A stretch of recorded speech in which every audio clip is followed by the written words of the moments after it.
الحمدللہ رب العالمین علی کل حال میلاد شریف کا مبارک مہینہ اب بالکل قریب ہے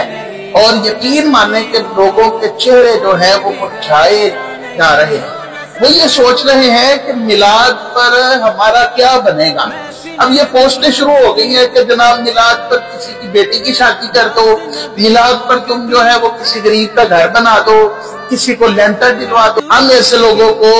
یہ اعلان کر کے بتانا چاہتے ہیں کہ بھائی پیچھے جتنے بھی میلاد ہم نے منائے ہیں وہ سارے میلاد جو تھے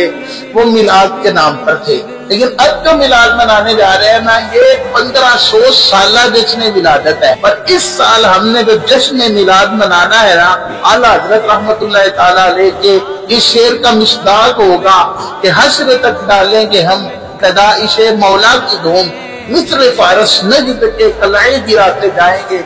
خاک ہو جائیں عدو جل کر مگر ہم کو رضا، دم میں جب تک دم ہے ذکر ان کا سناتے جائیں گے، مصطفیٰ کا ذکر گج وج کے کریں گے۔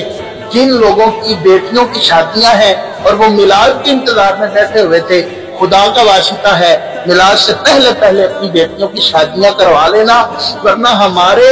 لائٹنگ کرنے سے کہیں تمہاری بیٹیوں کی شادیوں میں رکاوٹ نہ آ جائے، ہمارے گھر سجانے سے تمہاری بیٹیوں کی شادیاں نہ رہ جائیں، ہمارے گھر سجانے سے کہیں تمہارے رشتہ داروں کی بیٹیوں کی شادیاں نہ رہ جائیں، تمہارے محلے کی لڑکیوں کی شادیاں نہ رہ جائیں۔ خدا کا واسطہ ہے میلاد آنے سے پہلے یہ کام کر لو تاکہ تمہارا دل نہ دکھے، کیونکہ ہم میلاد پر کسی کا بھی دل نہیں دکھانا چاہتے، ہم تو صرف خوش کرنا چاہتے ہیں، یا خدا کو یا مصطفیٰ کو۔